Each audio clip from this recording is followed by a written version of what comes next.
చెప్తాడు చేత కానీ మరి కొద్దిగా జాగిస్తారా అని ఇస్తేనే పోస్తారా ఇస్తాం బాధ్యత వాళ్ళకి చెప్తాం వాళ్ళు ఎవరైతే ఇస్తారో అయితేనే పోస్తామని చెప్తాం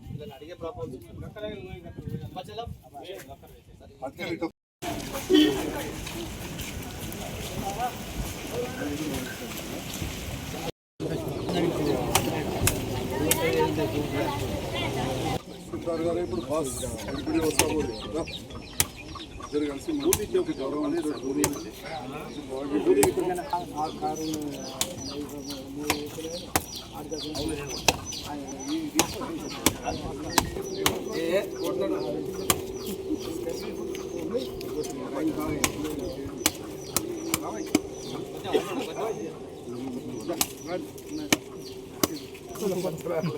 మంచిగా రాబో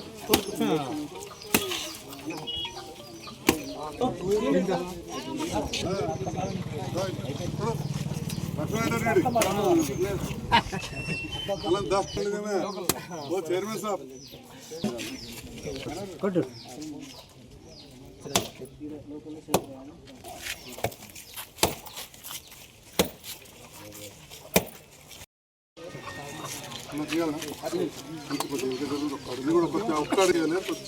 ఎక్కువ మంది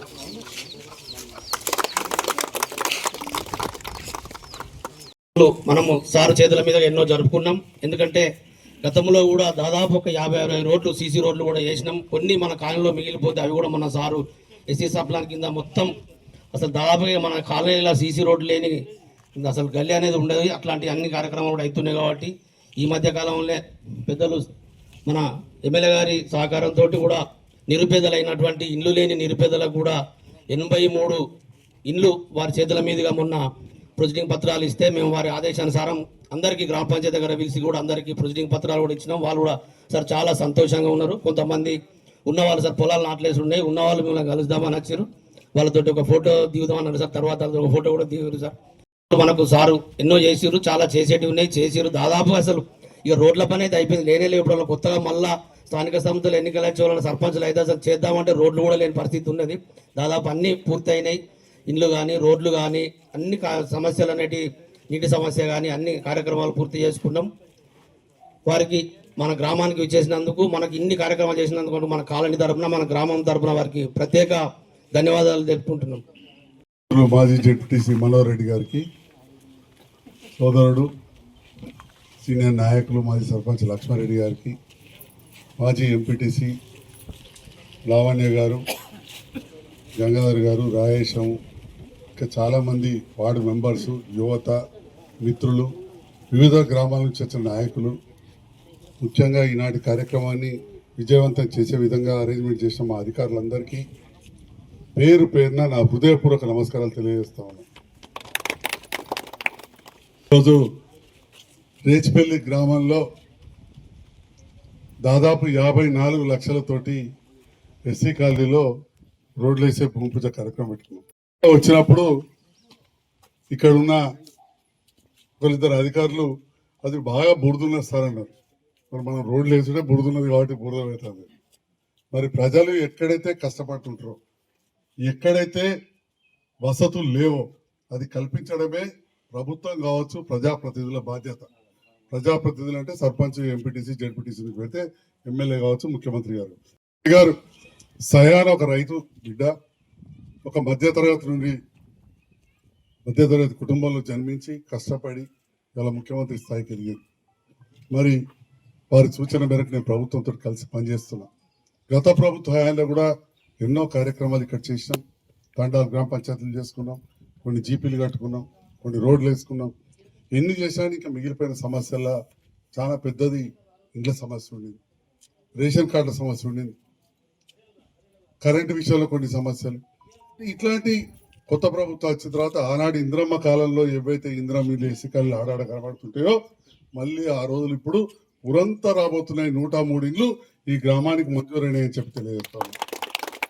ఇంకా కొన్ని కూడా తల్లికెళ్ళి కొడుకు వేరుపడతాడు, తల్లికెళ్ళి కొడుకు వేరుపడ్డా ఉంటారు, అదకుండా జాబ్ ఉంటుంది, తప్పకుండా ఆ కొడుకు కూడా ఇవ్వాల్సిన అవసరం ఉన్నది, వేరే ఆస్తులు లేకపోతే. అట్లాంటి ఏమైనా ఉంటే కూడా చూడాలని ఎంపీడీఓ గారిని కోరుతాను. మరి ఈ సందర్భంలో నేను అడిగిన మరి మా విఓఎల్ కానీ సిసిబిసి మా సిఏ కానీ లేరు ఎందుకని, ఎందుకు అడిగినా అంటే మహిళా సంఘాలది కూడా ఇందులో ప్రాధాన్యత ఉన్నది. వేరే ఎంపీడో గారు ఎంఆర్ఓ గారు ఈ ఇండ్లు కట్టే కార్యక్రమంలో భాగంగా చాలా మంది పేదవాళ్ళకి వస్తాయి, పేదవాళ్ళకే ఇవ్వాలి. మరి ₹1,00,000 పని అయినాకనే ₹1,00,000 వస్తాయి. ₹1,00,000 ఎట్లా దొరకాలి? ఇక్కడ ఉన్న వాళ్ళు ఎవరైనా చెప్తారా? ఒక్కరు కూడా చెప్పరా? ₹1,00,000 ఎట్లా దొరకాలి? నేను ప్రెస్ మీట్ పెట్టి సారంగాపూర్లో చెప్తే ప్రెస్ మిత్రులు బ్రహ్మాండంగా రాశారు. మహిళా సంఘాల ద్వారా ఆ ఆడబిడ్డ పేరు మీద లోన్ ఇప్పించాల్సిన బాధ్యత కూడా మన అధికారులకు ఉంటుంది, ప్రజాప్రతినిధులకు ఉంటుంది. ఒక శాసనసభ్యునిగా ఇది ముఖ్యమంత్రి గారి ఆదేశం. మన మహిళలకు మహిళా సంఘాల ద్వారా ఇప్పియాలి లోన్. అయినాక బేస్మెంట్ ద్వారా కట్టాక ఆ ₹1,00,000 కూడా వస్తాయి. ఆ లక్ష ఈ లక్ష కట్టి గోడలు లేపి చెత్త పోసినాక మళ్ళీ ₹2,00,000 వస్తాయి. నిన్న హసనాబాద్ అక్కడ చూసినాం, ఒక ఎస్సీ కాలేజ్ రోడ్ వేసినప్పుడు ₹1,00,000 వచ్చినాయి, గోడలు పెట్టుకున్నారు, చెత్త పోసుకున్నారు. రేపు ₹2,00,000 రాబోతున్నాయి. కాబట్టి మీ అందరు కూడా విన్నవిస్తున్నా, దీంట్లో మీరందరూ కూడా ప్రత్యేకమైన శ్రద్ధ పెట్టాలి. ఎందుకంటే మనం చాలా కార్యక్రమాలు పోయినసారి చేసాం. కార్యక్రమం ఇందిచ్చే కార్యక్రమాన్ని ప్రభుత్వం చేపట్టి, రెండవది దొడ్డు బియ్యం తినే పరిస్థితి లేకుండే బియ్యం ఇత్తురు. సన్న బియ్యం ఇచ్చుడే కాక రేషన్ కార్డులు మనం చాలా ఇచ్చుకోలేదు. ఇవాళ ఒక్క ఈ గ్రామంలో 134 రేషన్ కార్డులు ఇచ్చినాం. అంతకుముందు రేషన్ కార్డు ఉన్న వాళ్ళకు రాయ సంవత్సరం మనోడో పుడితే అవి కూడా 318 మందికి ఇవాళ కొత్తగా వస్తే మనం వీళ్ళందరూ కూడా ఒక్కొక్కరికి 6 కిలోల చొప్పున బియ్యం ఇచ్చుకోవాలి. అంటే ఇట్లాంటి పథకాలు ఎన్నో కూడా రేవంత్ రెడ్డి గారు ప్రభుత్వం చేస్తా ఉంది. మరి ఇక్కడ రోడ్లు వేసే కార్యక్రమం అతి త్వరలో పూర్తి కావాలని, దానికి అధికారులు సహకరించాలని, అదేవిధంగా ఇందిరా మిల్లు కట్టే కార్యక్రమంలో మా తహసీల్దార్ కూడా పాత్ర ఉంది. అదేవిధంగా ఎస్ఐ గారు కూడా చెప్తా ఉన్నా, అక్కడ ఉన్నారు. ఆర్ఐ గారు జర బాగా యాక్టివ్ ఉన్నాడు. ఎక్కడున్నారు? వచ్చాం తేజ్ బాగా. దయచేసి ఇండ్లు కట్టేటోళ్ళకు ఉసుకే అందే విధంగా మీరు సహకరించాల్సిందిగా తహసీల్దార్ గారిని, ఆర్ఐ గారిని, ఎస్ఐ గారిని కూడా ప్రత్యేకత. ఇది ముఖ్యమంత్రి గారి ఆదేశం, మీరు చూస్తూ ఉన్నారు. మీకు కూడా చెప్పాను. సో అందరికి తెలవాలని చెప్పి మైక్ పట్టుకుని చెప్తా ఉన్నా. రేపు ఈ ఇల్లుకు తెచ్చుకోవాలి, ఎవరో పట్టుకునేది లేదు. అది ఇల్లు కానీ చెప్పి మళ్ళీ అక్కడెక్కడ అమ్ముకుంటే కాదు, పైసలు ఉన్న వాళ్ళకు, ఈ గరీబ్ గాళ్ళ కోసమే నేను చెప్పేది.